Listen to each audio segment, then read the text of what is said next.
Welcome to another Minisode, Dissonant Waves. My name is Domino, or Dominic, whatever you prefer. Trix is here.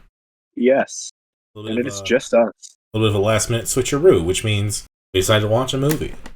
Yes. And Burpee here. Hello. Bonjour. We watched, if you can believe it, unheard of for a music podcast. We watched Spinal Tap. Classic movie. Hell yeah. Rob Reiner's directorial debut. Just for guests, Michael McKean, Harry Shearer, Fran Drescher, if you're into that. Mm-hmm. And yeah, it's a mockumentary about a fake rock band and about all their twists and turns and their kind of comeback world tour and how awful that goes. Yes. Kind of amalgamating a lot of different stories of different bands and different things, different identities, and what happened, how they come out of it all. Indeed. They're making fun of the Beatles at multiple points. Cat is meowing. Yes, making fun of the Beatles. Making fun of Kiss a lot, I feel like, too. Yeah, I definitely felt Kiss. Kiss is an easy target, though. Yeah, with the whole zodiac sign thing. Yeah. But you've seen this before. I've not really seen it in full before.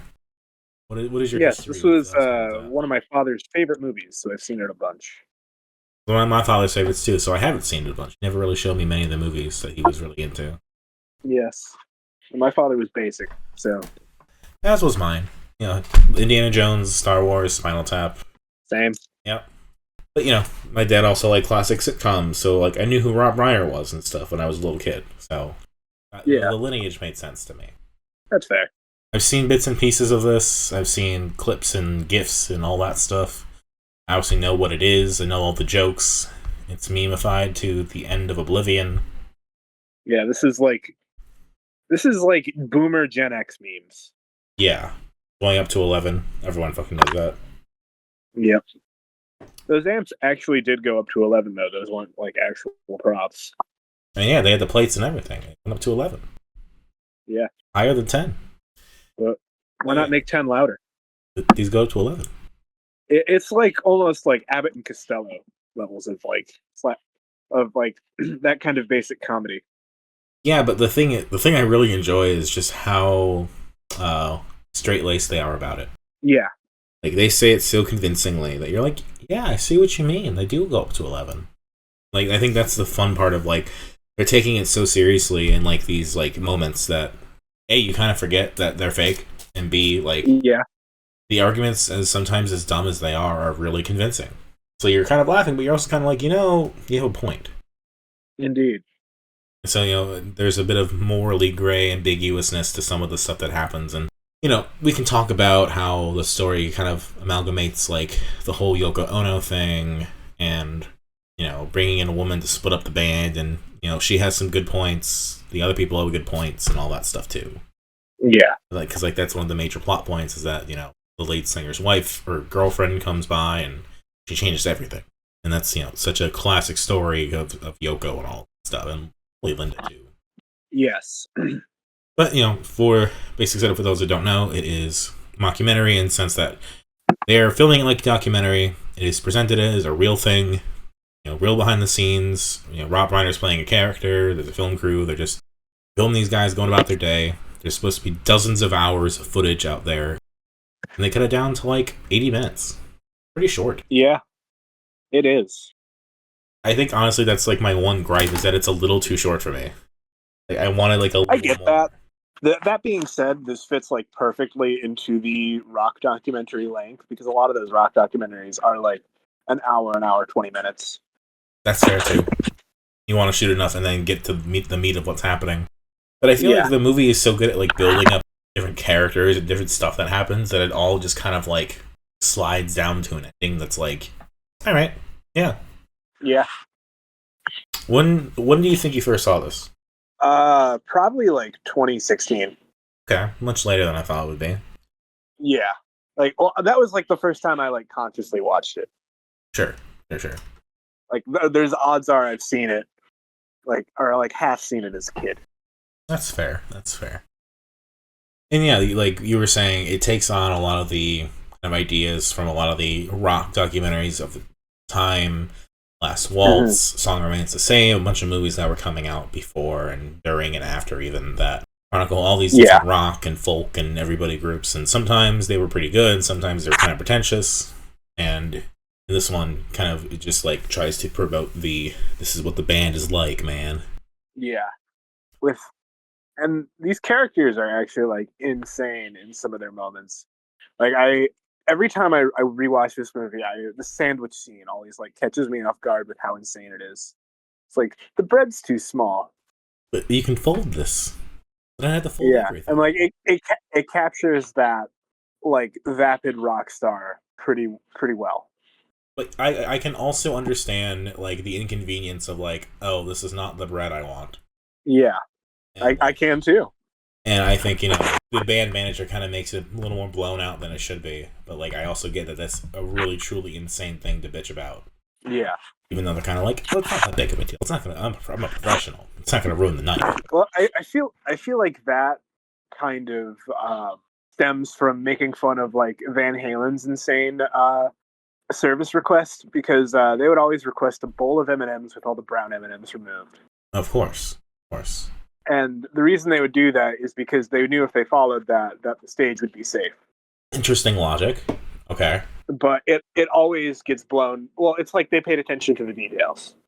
Sure. And it always gets blown out as like these rock stars that are like so up in their own ass that like it needs to be the specific way. I wonder what happened in their history that made them want to do that. Yeah, I don't know. But, there are a lot of moments like that are kind of captured. There's a lot of, like, I think the, like, kind of tiptoeing that people kind of do around these situations where, there's something wrong, but no one really wants to quite address it until it comes to a head. Like, the early moments of the movie are about the new Spinal Tap album coming out, Smell the Glove, and the cover is too offensive for the record label. It is. And, they're kind of talking about it. They're like, oh, it's going to come out, and, Philly, but, not Chicago. Philly's the real rock town.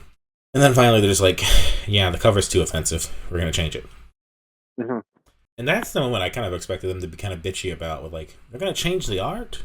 And like, they like went through the whole thing of like describing it and kind of painting a picture in your mind of how it looks, and then kind of being like, oh man, it really sucks. That's our artistic thing, but they don't really go super heavy on the like, that sucks part. They're just like, yeah, well, that's what it is. Yeah. It comes out more when the new cover is revealed and it's all black. Yeah, and it's just black. There's nothing. Yeah. Which, yeah, how much more black could it be? And the answer is none. None more black. Which is actually kind of not true, because they just talked about how shiny it was. Yeah. And like, it could be more black. Yeah, or if you, I don't think Vanta Black existed at that point. Also, fucking Ish Kapoor. Yeah. A lot of great cameos. Yeah. Fran Drescher, before she was famous, plays Bobby Fleckman. Bobby Fleckman, of course, is a character that has been on The Nanny, which is a very funny moment. It is. She plays the character. She's also playing the nanny, but then the nanny has to impersonate Bobby Fleckman for reasons, and so she's like playing 3 versions of herself in a sense. That's hilarious. Yes, and there's Billy Crystal's in it for a second, Anjelica Houston in it for a second, and there's all these kind of like little hints here and there that this is fake, this is fictional. But it does a good enough job that if you're not really paying attention, you don't notice. Yeah. Especially, I kind of think that kind of comes around now, 40 years later, where like, if you show this to people now, most of those actors and people that are in it that you'd recognize, that they don't know who they are. Yes. So like, it would just completely read as a real thing, and Spinal Tap could really be a huge band that they just didn't hear of. Right? Yeah. So I think because Spinal Tap II is happening next year, supposedly, I feel like that could actually be a really interesting angle to take with it. It could be. Because like Spinal Tap in the movie, they're kind of like Kiss. They have not as big as Kiss, but a really big band. They have a lot of fans. They have a lot of hit singles. Also went through a lot of changes. History. I don't really know of a band that went through so many changes. I think they're kind of parodying the Beatles with all the changes, because the Beatles did go through a lot of changes, like from the Skiffle Band to Sgt. Pepper is leaps and bounds different, and they like evolved on every album. Yeah, but like they take it a step further with Spinal Tap. And they also do a lot of name changes, which I think is the key difference. Is like they show some early footage of like what they were doing in like the 60s and stuff, and kind of gentle, nice music they were playing. the Quarrymen Yeah, but like, was what the Beatles were called, but right. not as many name changes. And I don't think the Quarrymen ever had a really big single, did they? I don't think so either. No, but like, there's a moment in here where they kind of listen to an old single on the radio and they kind of reflect back on, man, when we were the Tamesmen, wow, what a time that was. Yeah. But that's like one name change in a series of them. Where it's like, it's kind of interesting seeing the old footage and how they kind of recreated it. But I'm also like, one thing I really would have liked to have them address in the movie is how did they get to where they are? Yeah. What made them change? What turned them into 80s hair metal? Yeah, like what made them Spinal Tap, right? Like, you get the sense of who they were and who they are now, but never the sense of progression of like, did they just find a sound change? Did they just get influenced? You know? I kind of hope that's what Spinal Tap II does, is like explore the like the 70s period that would have turned them from the Thamesmen to Spinal Tap. Yeah, I feel like I feel like that's too much plot though. Unless they talk about it in some way, like that's all. Like that's what I'm thinking. Like they're doing like a proper Spinal Tap 2, and like doing like a tour documentary in the 2020s. But then they're also having like these flashbacks to the 70s, like they are in this one. I mean, that could be something. I'm curious how they'll do it, but like because I could see them like shoehorn in like a Rush parody sort of deal. Probably that would be like what they do after the movie, the first one. Well, I was thinking like in between the Thamesmen and Spinal Tap, because they actually do kind of explore kind of that sound with like Stonehenge. Sure.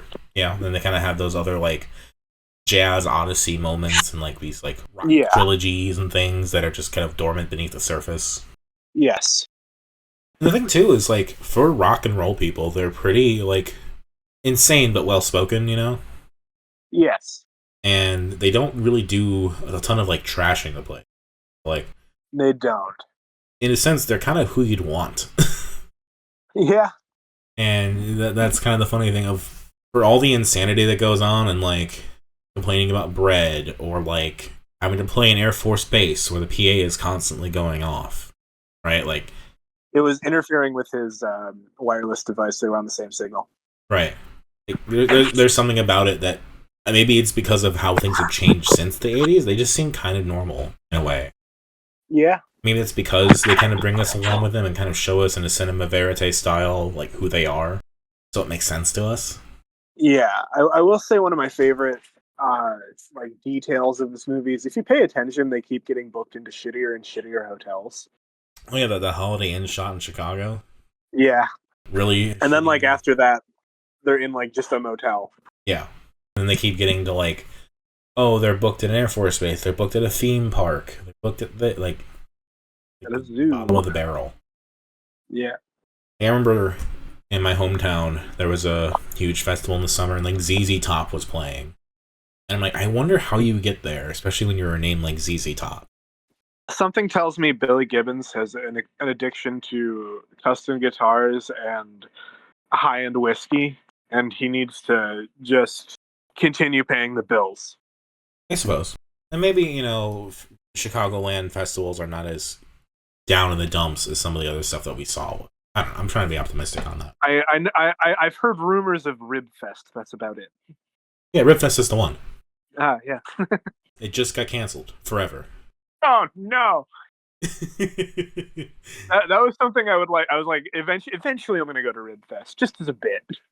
Last Fling might still be a thing because that happens in like September. That's where you'll get they'll pull out like Dennis DeYoung or something.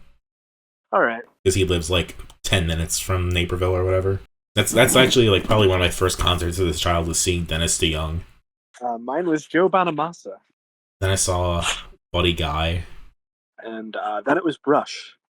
We kind of had like opposites. Yeah. But this is a movie that is very quotable, kind of beloved by a lot of people. And I'm kind of surprised in a way. Because it's very funny, but it's also not like a movie. Yeah, that's fair. Very British in its humor, but Rob Reiner is an American comedian, American writer and everything. Yeah. And so I think most of the actors are actually American, but they're playing British people. I believe so. But, like, I don't think there are as many laugh out loud moments as there are just like really true to life stuff that kind of hits you like, oh, that's funny. I like that. Yeah. I think my favorite quote from this movie is when they're describing Intravenous de Milo's fucking review, and the line is treading water in a sea of retarded sexuality and bad poetry. Because that just applies to every Kiss album recorded. Yes. And there's a lot of bits that are really famous, like the drummers keep dying and they keep exploding on stage and stuff like that. Yeah, which inspired J.K. Rowling and her moldy walls with changing the mysterious deaths of the headmaster. It was the Defense Against the Dark Arts teachers. They change every year. Yes. I knew it was something. Yeah, her polls were never that super hidden. No. No. But it genuinely looks like she has black mold on the walls of her mansion. It's fascinating. She changed her photo on Twitter. She did. People kept complaining about it and her fucking transphobia. But I think the only real time there's a plot is when they introduce stuff like the girlfriend and kind of like start advancing things and kind of bringing things to like attention like ahead. I was really intrigued by the discussion they were having about like the direction of the band, manager and the girlfriend all having input, because I really think that was a discussion in which everyone was kind of right and everyone was kind of wrong, and the temptation is often to like paint it in a way where, oh, obviously this person's correct. This is a movie. We need you to side with somebody. You okay? Huh? You cut out there for me. Oh, like I was talking the whole time. You dropped, like, you disconnected from the call for me. Oh shit! Didn't even notice. So where were we? I was talking about how interesting I thought it was, the scene where the manager and the girlfriend and everybody are all talking. And it's like one of those moments where, like, in a lot of movies, they try to paint it in a certain way. Like, oh, this person's obviously correct. This person, they want you to root for them and agree with them. But the way this conversation is kind of laid out, it's like, yeah, Ian's kind of fucking up with, the promos and not really telling the band what they need to know and all that stuff. And, the girlfriend has ideas that are interesting, but also that they're completely wrong and they're completely not what they need to be. And her taking on managing the band by herself is just going to ruin them further. Yes. And so you're kind of tempted to be like, well, they're dismissing her because she's a woman. They don't want to take her seriously. But you're also like, what does she know about running a band, though? Yeah. And as the movie shows, like, you can't just throw somebody in. You can't. Like, she's going to get it done, but she's going to commit the weird shit. Make up for canceled gigs with, well, Air Force Base, I guess. Yeah.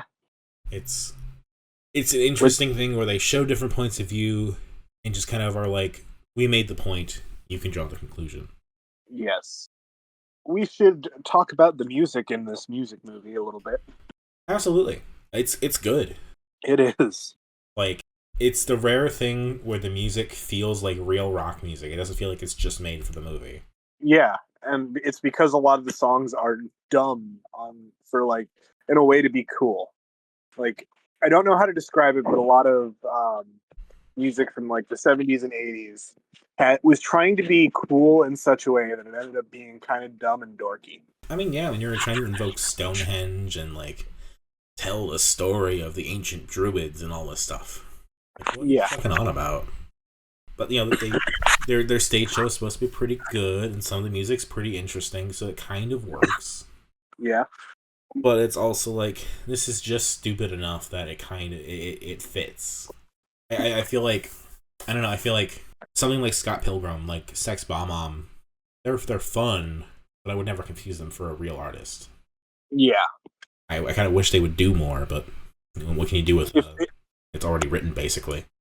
If like you had no context of Spinal Tap and this popped on your Spotify radio, you'd think they're a real band. Oh, absolutely. And they've like released albums and shit. Yeah, they have. Like, my father has Smell the Glove on vinyl. Oh, they released Smell the Glove. And it's black. They didn't even like sneak in the original. Nope. That's kind of great. It is.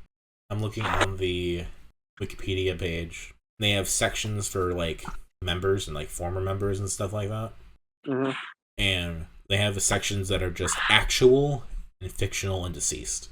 Yeah. Like Mick Fleetwood was there for a little while playing the drums. Or like Gary Wallace was there for a second. Mm-hmm. And I guess they tried to explode Gary Wallace at the end. Yeah, so they keep it alive. They try to do some, like, light, keeping the band alive sort of thing. Yeah. So they have 3 albums. This is Spinal Tap, Break Like the Wind, and Back from the Dead. I don't know where Smell Like Love comes in.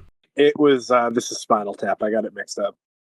You know, you should do the Dissonant Waves logo like Spinal Tap, or like a heavy metal logo. I should try. Like, Yeah, I'll fuck with that. That'll be some fun episode art. Yeah, or like a new Twitter banner. Yeah, I suppose that could work too. I'll see what I can do. And then they have like a list of studio albums and live albums that are all like fake, which it's very fun that they actually took the time to like come out with each one and like talk about them. Well, I mean, a few albums were mentioned in the movie, like Shark Sandwich. Yeah, and the Gospel According to Spinal Tap, Intravenous to Milo. But then they also have one called Tap Dancing, which is their disco album. That's hilarious. It's actually remixes of all their songs, but they're disco. That's awesome. The Sun Never Sweats is about British history. And I feel like the first one they have, Listen to the Flower People and Other Favorites, is like a take on like Tiny Tim or something. Maybe, or like the 60s kind of psychedelic stuff they were doing in the movie. Yeah, absolutely. I'm curious if they'll do another album this time. Maybe. I mean, God, they're all, what, 70s, 80s? Probably. Christopher Guest is how old? Christopher Guest is 76. Wow. And, of course, married to Jamie Lee Curtis. Yes. Quite a bit younger than him, 65. Huh. But he... I don't keep up on Jamie Lee Curtis's age. You know, this is part of a kind of chronology of famous mockumentaries that kind of Guest and Michael McKean kind of did. Mm-hmm. Like The Wind. Yeah, Waiting for Guffman. Best in Show, Mighty Wind. So, like, there's other movies you can watch if you like this stuff, and you can watch other, like, Rob Reiner shit, too, if you want. Few Good Men, Princess Bride. You know, a whole string of movies that were huge kind of right after this. And, you know, he had a really good run for a while until he went to North. And North is a famously bad movie. Roger Ebert famously hated it. Yeah. I mean, there's not really a lot to say about this movie outside of, like, what it pokes fun of. Because one of my favorite things this movie does, one of my favorite bits in the movie is Nigel Tufnell's shitty solos. Yes. And how he's just making fun of other guitarists a lot of the time. Like, him playing with the violin always fucking kills me because he tunes the violin. Yeah, he doesn't play with the bow, he plays with the violin. He takes it a step further. Yeah. He's making fun of Jimmy Page. Yes. But it also sounds kind of good. It kind of does. And they have, like, the whole discussion about how they were called the Originals originally. And then there's another band called the Originals. So they became the New Originals. I do wonder how Spinal Tap became the name. Like, who got a Spinal Tap? And they're like, that sounds great. Yeah, because you know that name had to come out when someone got a Spinal Tap. Is that like what happened to one of the drummers? Maybe. Yeah, it's a cool movie. I enjoyed watching it. Like I said, I wish there was like a little more oomph to the ending, because it just kind of slides down to an ending, which is fine. And they kept it short. Yeah. But I feel like it built so much and had so many good things that, like, actually relying on the plot at the end, it's like, okay, well, the band breaks up a little bit, people come back, they go to Japan, all things that the big in Japan trope is always like a big thing with 80s bands. Of course, the Full House fucking did the whole, like, they went to Japan thing. Yeah. Like, I know, like, it was Mr. Big, which is, I believe Joe Satriani and, no, it's just Paul Gilbert is the guitarist for that. And he's, like, a phenomenal, like, technical guitarist, like, up there with, like, Joe Satriani and Steve Vai. Like, he was huge in Japan, but nobody knows about him over here. Sure. It's like David Hasselhoff in Germany. Yeah. If somebody knows about Hasselhoff in the States, it's because of either the SpongeBob movie or fucking what was the other one? Baywatch. Knight Rider. Baywatch too. Baywatch was like over, like not even a thing really when I was a kid. Like it was, but it wasn't. Yeah. So How do you choke on someone else's vomit? Somebody throws up, you trip and fall into it, pass out, and inhale somebody else's vomit. It's a lot more G-rated than I was expecting the explanation to be. That's just where my brain went. Well, I'm like, well, they're rock and roll. Surely someone's vomiting in his mouth. Could be. I don't know. I don't like thinking about vomit. I don't either, but they talked about it. They're like, that does seem like a really bad way to go. It does. And they kind of dressed up like, well, no one can really say how it happened. The green globule. That, yeah. They have that, and they have... Several people spontaneously human combust in a year. And then it happens at the end of the movie. Mm-hmm. And you think it happens again at the very end, but not quite. Yeah. Yeah, I think the coolest thing about this for me, as someone who really likes movies, is how dedicated it is to the bit. Yeah. It's really not trying to gussy up a lot of plot or like a lot of, forced, earned moments. Yeah. I remember when I was several years ago, I saw this movie Garage Days. And it was supposed to be about garage bands and how awesome it is to be in garage bands and all the drama and stuff. And it was made by the guy that did The Crow. So I was like, okay, this is probably going to be a semi-interesting, serious take and like explore shit and kind of be realistic. No, it was like a whole pregnancy subplot and stuff that I was really bummed out by because it's just like, this is just some movie. Yeah. And there's nothing that feels super realistic or super like earned. It's just like, well, we have to have a story somewhere. Mm-hmm. But this feels like, the real thing. And it's interesting how much cultural, like, appreciation there has been for it. Definitely. Like, Metallica's Black Album being, like, a direct call-out. Yeah. And there's a ton of stories of, like, actual rock people from the era, like, watching it and be like, oh shit, that's me. Yeah. It's always been oh shit, it's me. There's always been a recurring human emotion. They made a movie for me. It's like I'm there. Me watching Drive. That'd be a fun. I've actually never seen Drive. Drive is very interesting. Drive is a certain way, and then it's not a certain way. I'll be honest. My Ryan Gosling, he's literally me moment was discovering Dead Man's Bones. That's understandable. I think Drive would be a fun movie to do at some point on the show. Definitely.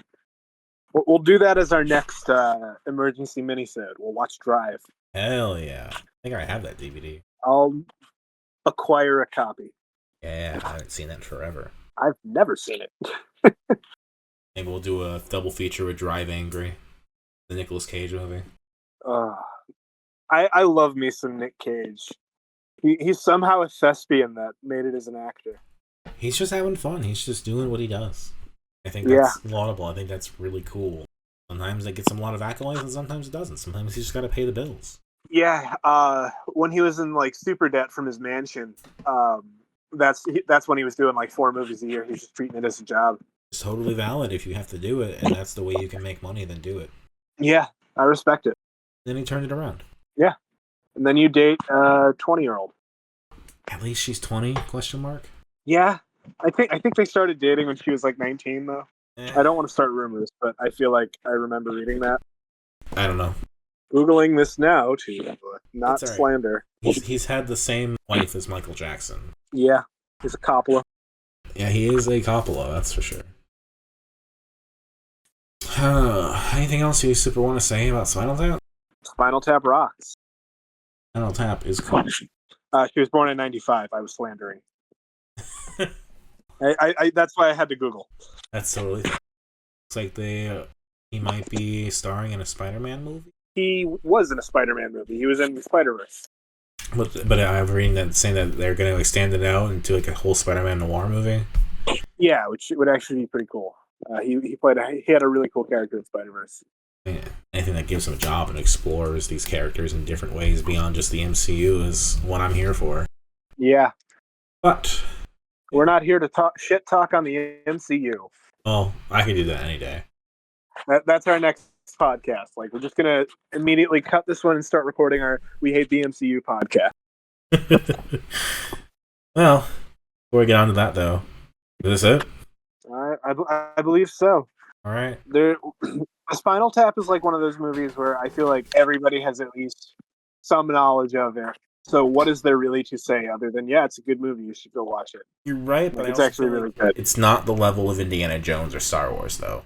It's not. Which is good. Yes, but this is like a classic dad movie. I don't know how to explain it. And that's fair. I feel like there's still enough to enjoy that's not been spoiled, but also a lot that you've probably seen online. Yeah.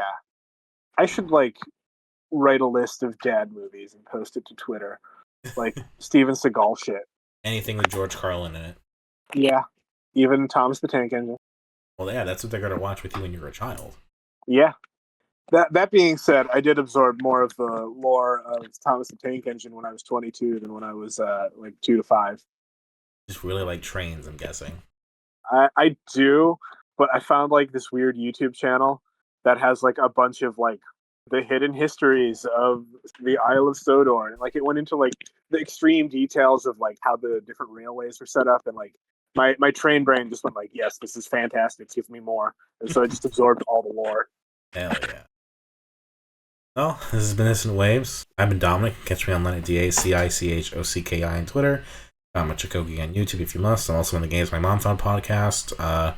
We did an episode about Bujingai, the Forsaken City. I never have mentioned that one yet, so I'm going to mention it now. Check that one out. I have been Trix. You can catch me in a different kitchen probably when this airs. I will no longer be slinging burgers. But yeah, check out all of our shit online. YouTube. Buy our merch, buy a clock, buy an apron. Should we tell them the our taco idea? Yeah, the tacos on toast. Yeah, okay, so a large piece of bread, like marble rye or something large. I'm thinking like a good savory jalapeno cornbread with like maybe some honey in it. As long as it doesn't fall apart. No, like a sturdy cornbread. Yeah. And then 2 tacos facing away from each other. Yes. You got some like avocado smear on it, or what was the other thing you were saying? Cilantro lime crema. That's even better. That just sounds like a really tasty treat. And then have the tacos be like 2 different types of tacos. Oh, like a chicken, like maybe like taco. Yeah, I was thinking like al pastor pork and like a birria. Like just some like shredded cheese sprinkled on top. Yeah, obviously broiled. Hell yeah, sounds fantastic. Maybe like you can also get it wet with like some enchilada sauce. Interesting. Okay.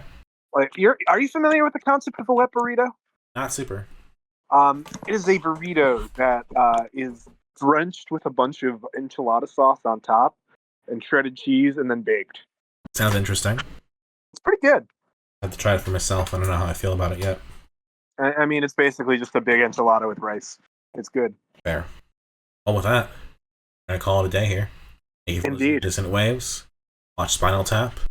Have a wonderful night. Hell yeah.